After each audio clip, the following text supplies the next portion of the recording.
This is 7 National News, and in our top story, the UAE Vice President, Prime Minister and ruler of Dubai, His Highness Sheikh Mohammed bin Rashid Al Maktoum, has sent congratulatory cables to Their Majesties Kings and Their Excellencies Presidents of the friendly countries on the advent of the new year. He wished them health, prosperity and progress for their people. On Tuesday afternoon, the ruler of Dubai has seen off the UAE President, His Highness Sheikh Khalifa bin Zayed Al Nahyan, who left for Pakistan on a private visit. Together with the Vice President were the Crown Prince of Abu Dhabi and Deputy Supreme Commander of the UAE Armed Forces, His Highness General Sheikh Mohammed bin Zayed Al Nahyan, and the Crown Prince of Dubai, His Highness Sheikh Hamdan bin Mohammed bin Rashid Al Maktoum. Sheikh Khalifa is accompanied by Abu Dhabi ruler's representative in the eastern region, Sheikh Tanoon bin Mohammed Al Nahyan. Advisor to the UAE President, Dr. Sheikh Sultan bin Khalifa Al Nahyan, Executive Council Member Sheikh Mohammed bin Khalifa Al Nahyan, Advisor to the President, Sheikh Sultan bin Hamdan Al Nahyan, Advisor to the President, Mohammed Habroush Al Suwaidi, and Deputy Minister for Presidential Affairs, Ahmed Juma Al Za'bi, and other members of royalty, dignitaries and senior government officials. The hashtag #ThankYou_Khalifa is fast gaining popularity as soon as His Highness Sheikh Mohammed bin Rashid Al Maktoum, Vice President and Prime Minister of the UAE and ruler of Dubai, launched it on Twitter. Sheikh Mohammed dedicated the celebration of his accession day by launching the campaign and called on everyone to express their gratitude to the UAE President. This is in recognition of the touching efforts and initiatives of the President, His Highness Sheikh Khalifa bin Zayed Al Nahyan. Emiratis took to social media networks in an unprecedented manner and expressed their absolute allegiance and loyalty to the wise leadership, according to the Emirates Centre for Strategic Studies and Research, or ECSSR. In its editorial titled Message of All UAE People to the Leader of the March, its daily bulletin Akhbar al-Sa'a, or News of the Hour, stated, "Thank you, Khalifa, holds special significance in the hearts and minds of the UAE people and embodies their sincere feelings of love and gratitude towards the leader of the Development March, who sets the welfare and well-being of his citizens at the top of his priorities, directing all his resolutions and policies towards one goal, make his people happy and improve their living standards and quality of life." The Roads and Transport Authority have revealed that more than 1.6 million passengers used the public transport on New Year's Eve. According to the figures released by the RTA, the total number of passengers who used the mass transit system during the New Year's Eve celebrations reached 1,656,286 passengers. It was further revealed that the metro ridership clocked 727,829 passengers. Taxis users reached 525,997 passengers. Bus riders hit 314,109 passengers. Intercity bus riders touched 44,587 passengers. And marine transit means users amounted to 43,764 passengers. According to officials from the RTA, the authority had worked out a comprehensive traffic plan to control vehicular movement and public transport in the New Year's Eve, which witnessed intense traffic movement, especially in the surroundings of Dubai Mall, Burj Khalifa and the Palm Jumeirah.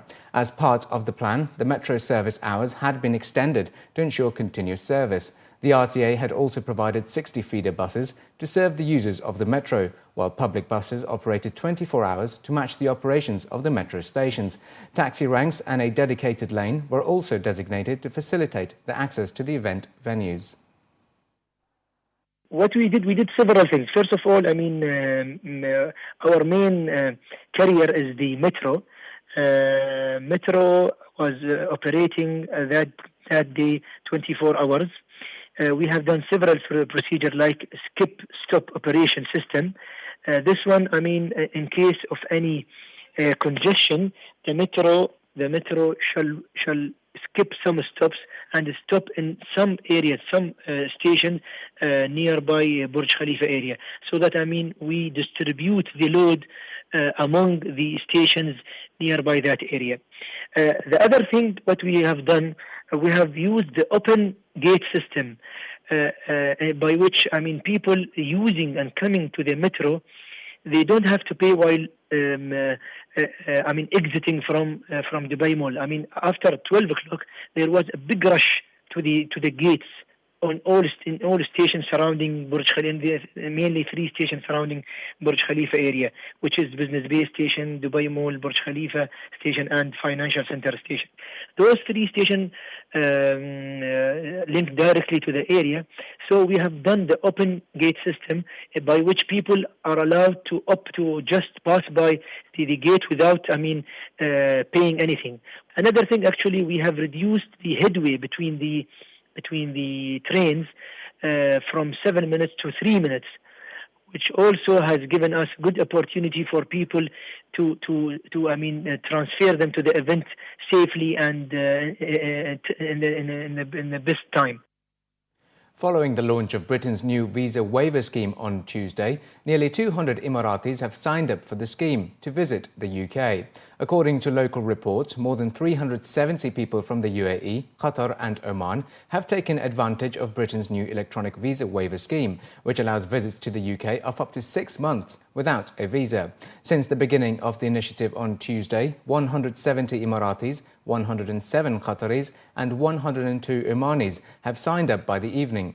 Under the new scheme, applicants are only required to provide their full name, date of birth and exact flight details. Applicants do not require providing biometrics or attending a visa application centre or handing in passports before travelling.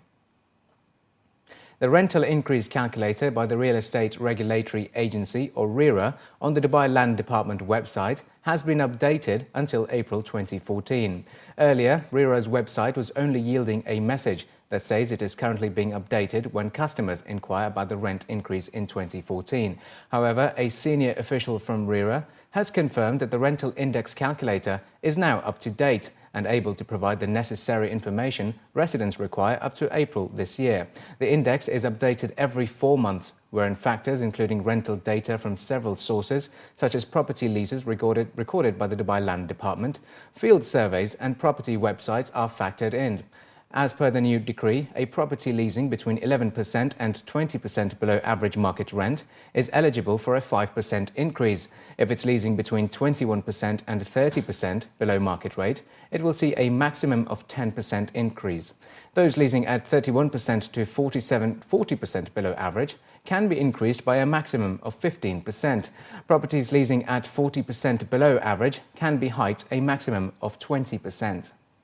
The Emirates Identity Authority, Eida, have launched a live chat service in Arabic and English on its website, in a first for government departments.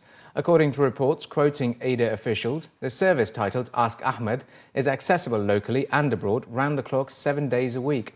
The interactive service is one of 14 new interactive channels, especially designed for more effective and innovative communication between the authority and the public. Nasser Al-Abdouli, Director of Service Centres Support, said the authority had earlier launched similar interactive services on its official account on Twitter, adding that the new service shall initially be on a trial basis for 5 days to assess customers' interaction and feedback. Al-Abdouli said that well-trained staff have been assigned to efficiently run the new service and better attend to customers' remarks, complaints and inquiries in an accurate and more creative way. Eida in September had launched Ask Hamad through its account on Twitter.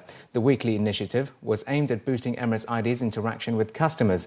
Customers can avail the service every Thursday between 12 and 2 p.m.